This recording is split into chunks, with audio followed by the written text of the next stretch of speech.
c'était un bâtiment construit dans les années 60.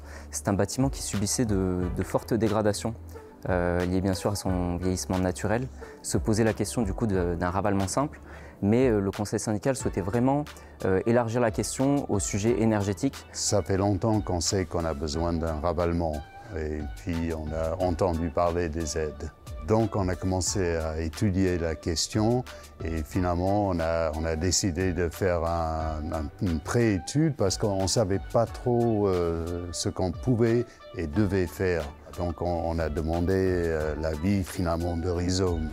Il a fallu tout d'abord mettre en place un processus de concertation avec l'ensemble des copropriétaires afin que chacun puisse s'exprimer et puisse simuler son coût de travaux en fonction des différentes interventions possibles. On avait du mal à convaincre des gens qu'il fallait faire un ravalement écologique.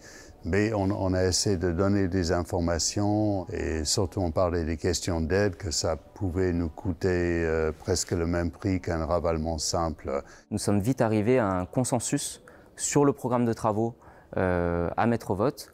Et donc ce consensus s'est porté vers la rénovation énergétique globale de l'ensemble, avec une isolation de l'ensemble des façades, du remplacement des fenêtres encore en simple vitrage, du remplacement des châssis vitrés en simple vitrage des cages d'escalier et des interventions également sur les systèmes avec l'équilibrage du réseau de chauffage, la mise en place d'une ventilation naturelle hybride. Et il a également été mis en place de nouvelles occultations, des volets roulants électriques sur la façade côté rue. Pour respecter l'image du bâtiment, il était très important de choisir des matériaux de qualité. Ce qu'on a proposé de faire, c'est d'utiliser un matériau minéral, puisqu'il s'agit de la plaquette de terre cuite, et aussi, très important, en bardage, puisque le bardage permet une ventilation de la façade et un réchauffement moins rapide de la façade quand elle est exposée au rayonnement en été. Il s'est avéré sur cette copropriété qu'avec les aides financières mobilisables, notamment l'accompagnement de la ville de Paris via le dispositif Éco-Rénovons Paris, de l'ANA via le dispositif Habiter mieux copropriété, ça ne coûtait pas plus cher de faire plus. Il faut savoir que les aides financières ont financé près de plus de 50% du projet. Les copropriétés qui souhaitent intégrer le dispositif Éco-Rénovons Paris Plus vont dans un premier temps s'inscrire sur la plateforme Coach Copro de l'Agence parisienne du climat, qui est le guichet unique France Rénov sur Paris, et être mis ainsi en relation avec un conseiller de l'Agence parisienne du climat. Suite à ça, une passation se fait entre le conseiller de l'Agence parisienne du climat et un chargé d'opération, Solia ou Urbanis, qui va donc accompagner cette copropriété sur toute la suite de leur projet. Donc toute la phase conception, sur toute la partie donc technique, la partie financière et la partie administrative. On a eu donc toute la partie financement du projet à mettre en place avec les différents emprunts qui ont été contractés, notamment un emprunt collectif, un prêt relais pour dans l'attente des aides différentes de l'État et également on a pu obtenir un prêt à taux zéro. Coupure un peu brutale. Je suis désolée, mais Sébastien Cattier-Wagner de l'ANA devait aussi participer à cette table ronde. Il me semblait qu'il était arrivé, mais non. Bon, bah écoutez, tant pis. Enfin, ou dommage. Donc on a voulu cette année en matière de rénovation énergétique montrer que quand il y avait une organisation vraiment très pointue, cela fonctionnait. Mais auparavant, rappelez-nous, Benjamin Rougerolles, ce qu'est Coach Copro et Éco-Rénovons Plus. En quelques mots, parce que vous avez compris qu'on a pris un peu de retard, donc on va essayer de grignoter quelques minutes. Oui, merci beaucoup Fabienne. Moi j'ai entendu que Sébastien n'était pas là, donc je vais prendre son temps de parole.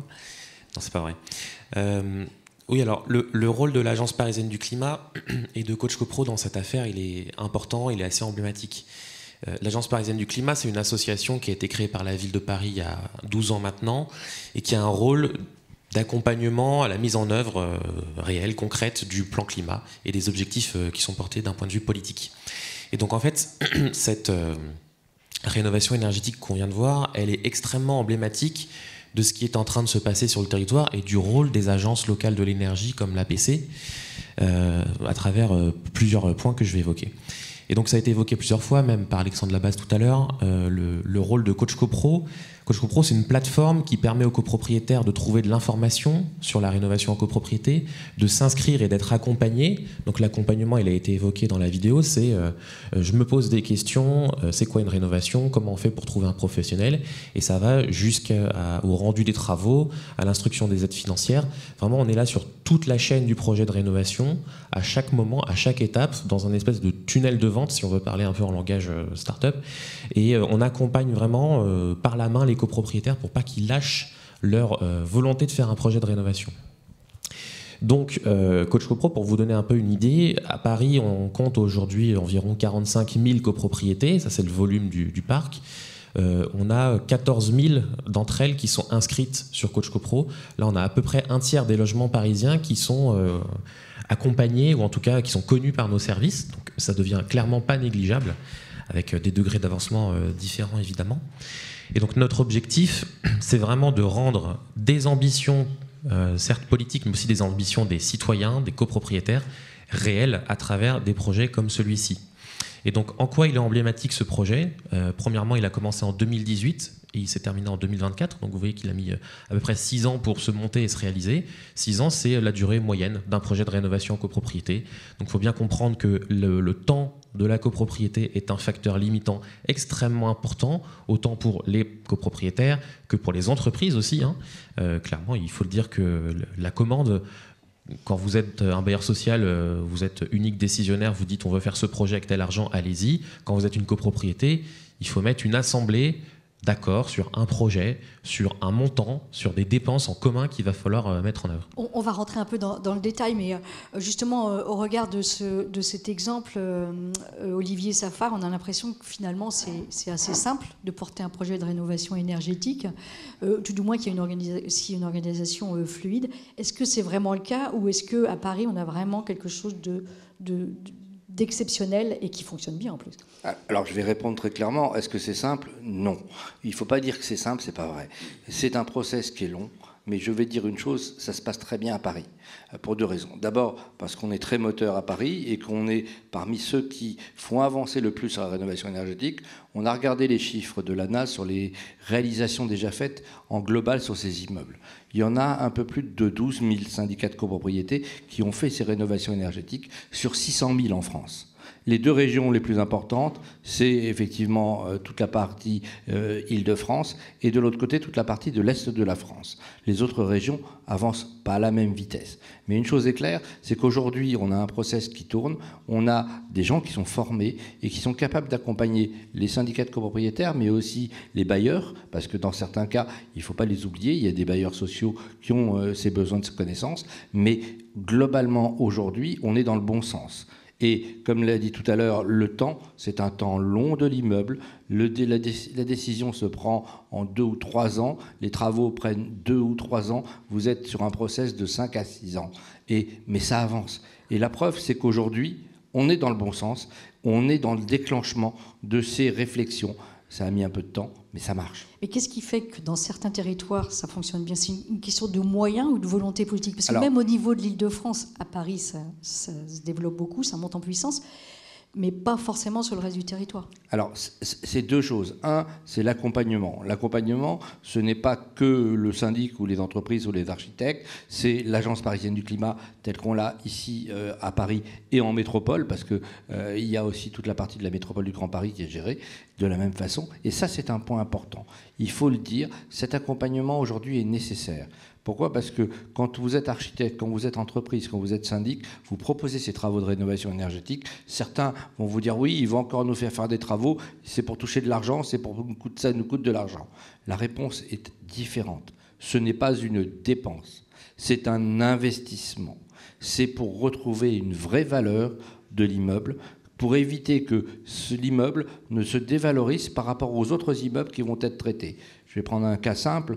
Place des Fêtes, on avait des immeubles qui ont fait l'objet de travaux de ce style-là. C'était une des premières opérations à l'époque. On était 2018-2019. On a livré fin 2019, début 2020, avant le Covid. Pour arriver à l'opération, il a fallu 5 ans, bien évidemment. Et derrière, on se rend compte aujourd'hui que sur ces immeubles qui ont déjà été traités, on a une économie d'abord de charges réelles.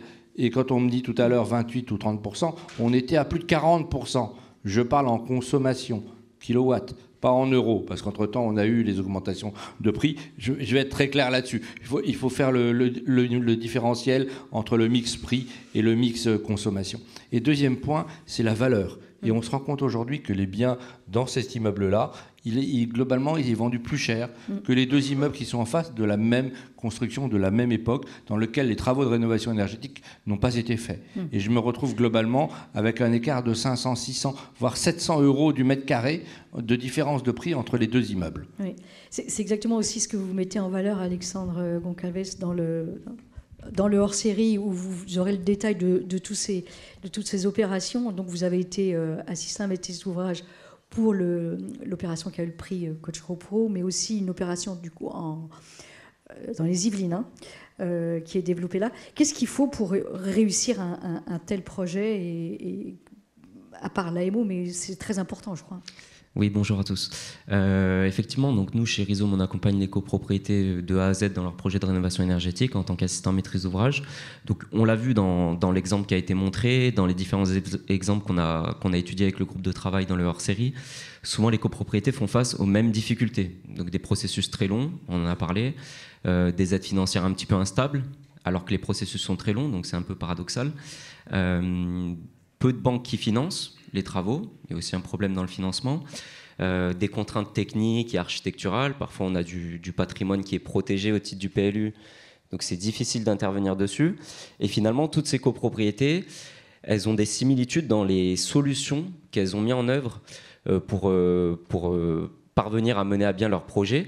Notamment, elles se sont bien fait accompagner, bien fait conseiller. Donc on a dit, à Paris, on a l'Agence parisienne du climat qui est vraiment le moteur principal. On a aussi des incitations financières, pas seulement aux travaux, aussi aux études, puisqu'il y a la métropole qui finançait en tout cas jusqu'à la fin de cette année, les DTG, les études de maîtrise d'œuvre conception, donc qui finançaient en partie.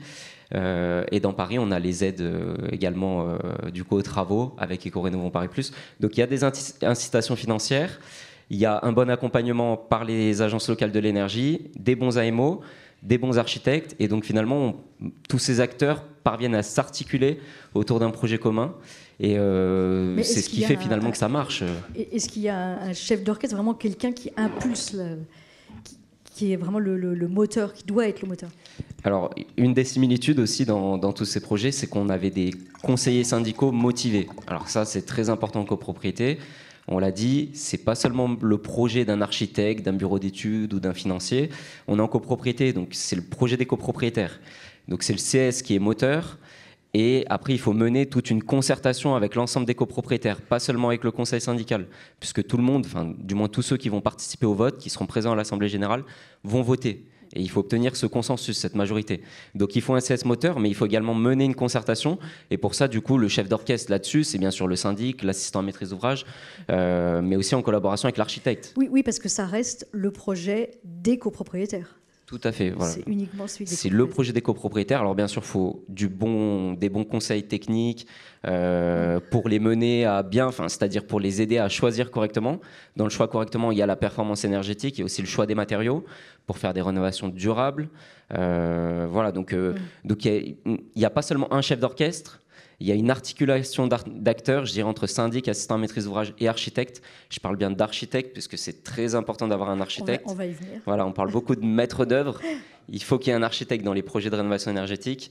Voilà, je pense qu'on va en parler tout à l'heure. Ouais. Olivier Principal, que retenez-vous des exemples qu'on a pu montrer là et de ces opérations qui fonctionnent? Déjà, merci de votre invitation. Merci aussi de m'avoir donné 10 ans de moins sur la photo et 20 kilos de moins. Ça me renvoie vers un passé... on était moins contraints réglementairement parlant, mais on était moins aidés aussi. Non, mais c'est sympa. C'est pour les 10 ans c'est pour les 10 ans du Journal du Grand Paris. Non, mais bien évidemment, et je te remercie d'avoir dit quand même que le syndic, chef d'orchestre, il est quand même essentiel, que on a toujours poussé en tant que professionnel de l'immobilier la réussite des opérations pour les copropriétaires qui, je le rappelle, dans leur parcours de vie changent. Tous les 7 ans, il y a un changement de projet de vie. Et en réalité, quand vous avez des opérations à temps long, il faut arriver à mobiliser tout le monde, y compris ceux qui ont décidé de partir ou ceux qui viennent d'arriver. Et donc, c'est là que c'est difficile. Je ne vais pas revenir sur tout ce qui a été dit, puisque je confirme qu'effectivement, sans impulsion publique, sans l'impulsion de l'Agence parisienne du climat, notamment de la métropole, et de tout l'environnement qui pousse à la rénovation, et surtout des copropriétaires qui sont moteurs. Si on n'a pas un groupe de copropriétaires moteurs dans l'immeuble, on va avoir l'impression de perdre du temps. On ne peut pas arriver à ça. Aujourd'hui, on a des exemples. On a enfin des exemples nombreux qui sortent avec des vrais résultats sur les économies de charge et aussi sur le bienfait de l'aide publique qui a permis de financer une très grosse partie de l'opération. Et donc, en réalité, le frein financier, qui est toujours, bien évidemment, le premier frein dans un immeuble en copropriété, devient moins important parce que la réglementation s'impose. Peut-être pas débattre sur le sujet de la réglementation. J'attendais une modulation du calendrier de la rénovation énergétique. Force est de constater que c'est quelque chose qu'on n'aura encore pas ce coup-ci. Donc, nous, on est très inquiets pour les locations qui sont en cours au 1er janvier 2025. Notamment sur la crise du logement et la crise de l'offre. Mais effectivement, on a besoin d'impliquer tout le monde et pas uniquement les bailleurs qui sont contraints à une interdiction de location si leur logement n'est pas performant, mais aussi tous les copropriétaires occupants qui habitent l'immeuble, qui, eux, n'ont aucune obligation. Et donc, c'est cette stratégie globale qu'il faut arriver à impliquer et ça passe par la réussite conjointe de l'action des acteurs. Même pour aller chercher les financements, il faut absolument avoir une aide technique. Hein. C'est très compliqué d'aller tout seul. L'ingénierie financière et l'ingénierie sur les aides, même si on a l'Agence parisienne du climat qui est le guichet unique, en réalité, la multiplicité des aides et des intervenants nécessite aujourd'hui d'avoir une ingénierie avec des spécialistes. Et c'est là que l'assistant à maîtrise d'ouvrage, il a tout son sens. Parce qu'il est spécialisé sur le sujet. Nous, au syndic de copropriété, on est un généraliste de tout. On doit savoir tout sur tout. Mais à un moment donné, c'est pas notre job. Et là-dessus, on a impérativement besoin tant du maître d'œuvre dans la conception de l'opération que de l'assistant à maîtrise d'ouvrage pour ces formalités-là. Et puis tous ensemble, on y arrive. Donc Rémi Doucet, justement, l'architecte, quel est son rôle? Comment se positionne-t-il et arrive-t-il à faire valoir aussi ses positions dans ce genre de projet? Alors, l'architecte est présent à toutes les phases du projet, du diagnostic jusqu'à la livraison du chantier. Donc ça, c'est la mission assez proche d'une mission classique de maîtrise d'œuvre. Je vais juste revenir sur le contexte général. Donc il y a un défi énorme de la décarbonation du bâtiment. Donc la neutralité carbone en 2050. On a 30 millions de logements à rénover en France. On a un rythme annuel de 50 000 logements par an. Il faut qu'on passe à 1 million de logements par an. Donc il faut qu'on multiplie par 20 le nombre annuels de rénovation. Donc c'est ça les défis que les professionnels ont et le public ont face à eux. Donc la profession les architectes se mobilise. Dès la formation, les ENSA, les jeunes maintenant sont formés à la rénovation de plus en plus. Il y a 10 000 architectes en Ile-de-France, 30 000 en France inscrits à l'ordre, et il y a des formations continues, donc la profession est fortement mobilisée, et les acteurs, l'ensemble de l'écosystème montent en compétences. On est encore sur des projets pionniers aujourd'hui, donc 50 000 rénovations pionnières par an globales. L'enjeu dans les années qui viennent, c'est vraiment de massifier, de maintenir le rythme, et d'être accompagné, que tout l'écosystème monte ensemble en compétences, que cette culture commune de la rénovation soit de plus en plus forte et fluide, et pour qu'on puisse atteindre ces objectifs qui semblent aujourd'hui un peu lointains. Donc il faut vraiment que les pouvoirs publics continuent à maintenir l'investissement et qu'il n'y ait pas des effets... là, je crois que la ministre vient d'annoncer alors, Sébastien n'est pas là, mais il aurait pu nous annoncer que les dispositifs étaient reconduits en 2025. Donc ça fait une semaine seulement qu'on est au courant que ma prime rénov était reconduite avec les mêmes paramètres. Donc c'est un très bon signal. Et ça permet aux acteurs de rester mobilisés et d'éviter les stop and go qui sont une catastrophe pour la filière. Juste rapidement, est-ce que la surélévation, ça fait partie vraiment des solutions un peu miracles pour porter, parce qu'en plus ça permet d'accroître le nombre de mètres carrés et donc de financer quelque part la rénovation énergétique du projet? Miracle, non. Je vais reprendre les choses. La surélévation, on a fait quelques-uns dans les immeubles. Ça s'est fait en construction hors site. Je le répète parce qu'on en a parlé avant, c'est quand même un point important. Pourquoi? Parce que les surélévations qui ont été faites la plupart du temps avec des parties bois, puisque c'était un problème de poids sur l'immeuble déjà existant. Il ne faut pas oublier une chose, quand vous rajoutez un étage au-dessus, vous avez une difficulté, c'est que la structure n'est peut-être pas suffisamment forte pour tenir tout, et donc on doit analyser à chaque fois ces points-là et revoir quelles pourraient être les solutions qui seraient moins lourdes. Et les solutions qu'on a pu mettre en œuvre dans certains immeubles, ça a été de rajouter des parties bois qui sont arrivées déjà toutes faites. C'est l'intérêt de cette construction hors site. Alors moi, j'ai jamais vu d'immeuble complet construit en hors site, parce que j'ai pas eu ce plaisir-là dans Paris, mais sur tes parties de surélévation, c'est arrivé. Mais en revanche, est-ce que c'est le miracle? Je crois pas. Il va y en avoir, oui, il n'y a aucun doute, sur certains immeubles. Ça va permettre d'améliorer les choses parce qu'on a un problème aujourd'hui, c'est le ZAN, une fameuse zéro artificialisation nette. Je le rappelle, c'est une vraie difficulté pour les différentes communes qui ont à mettre en place ce point-là. Et on va se retrouver avec une densification, c'est-à-dire des surélévations, des modifications de certaines choses, des déconstructions peut-être de certains sites pour être reconstruits. Mais le problème aujourd'hui, c'est qu'on n'arrive pas à loger tout le monde. Et ça, c'est un vrai problème. Je voulais réagir sur ce que tu disais, Rémi. Bien évidemment, on a quand même deux enjeux qu'il va falloir accélérer. C'est le financement des opérations de rénovation. Alors aujourd'hui seulement, plus de banques se mobilisent dans le financement de la rénovation énergétique. On est encore sur des débuts. Il n'y avait que 2 organismes bancaires qui le faisaient depuis des années. Donc si on n'a pas de financement, on ne peut pas arriver à impliquer les copropriétaires sur des... Et encore, à Paris, on a de la chance. Enfin, la métropole est exemplaire par rapport aux autres territoires. Je ne faisais pas de sectarisme, mais tu as bien fait de le dire. En tout cas, on a effectivement cette chance. Et le deuxième point, on a un besoin impératif de laisser les offres applicables dans la durée, et notamment MaPrimeRénov'. MaPrimeRénov', c'est 2 changements par an, parfois 3, sur le dispositif. On a parfois des agences locales qui conseillent les copropriétaires ou les immeubles qui ne savent plus comment conseiller. Et quand on a des projets dans la durée où on annonce aux copropriétaires qu'on va pouvoir financer une opération avec des aides et que ça change en cours de route, c'est catastrophique dans la réussite du projet. Donc il y a aussi un besoin de vision à long terme et de pilotage à long terme des systèmes d'aide. Alors là, je fais un petit message à la métropole, puisque fort heureusement, Paris, dans l'Agence parisienne du climat, et le financement de l'aide aux diagnostics techniques globaux est maintenu sur Paris, mais il y a un changement politique sur la métropole, donc on attend des annonces qui rassureront aussi l'accomplissement de ces projets, parce qu'en copropriété, quand on implique un immeuble dans la première phase, qui est le diagnostic technique global subventionné avec le projet de plan pluriannuel de travaux, quand on vote la décision et qu'on met en place le diagnostic, si entre-temps les choses changent, on fait 100% d'échecs. En un mot, est-ce que vous pouvez nous dire, ce qu'il faut qu'on conclue, qu'est-ce qu'il faut pour industrialiser les process, pour que ça monte en puissance vraiment à atteindre les objectifs dont vous parliez? Vraiment en un mot chacun, s'il vous plaît. La stabilité des aides et la montée en puissance, une lisibilité à long terme, parce que les professionnels se mobilisent s'ils sont rassurés, enfin les entreprises notamment, les ravaleurs, parce que c'est des temps longs. Oui, moi de mon côté, je suis d'accord avec la stabilité des aides. Je dirais quand même un mot sur l'effet rebond que peut avoir une mauvaise rénovation. Donc il faudrait quand même que les financements soient adaptés à la performance de décarbonation, notamment des rénovations. Puisque si dans 10 ans, il faut tout refaire, on va avoir un effet rebond négatif qui va mettre un frein à ce passage à grande échelle, on va dire. Benjamin, un mot pour conclure. Oui, pareil, stabilité des aides, stabilité des ambitions politiques aussi, donc de bien les cadrer dans le temps et de ne pas changer les règles tous les 4 matins. Peut-être une note d'espoir quand même, on parle de dynamique sur la rénovation énergétique.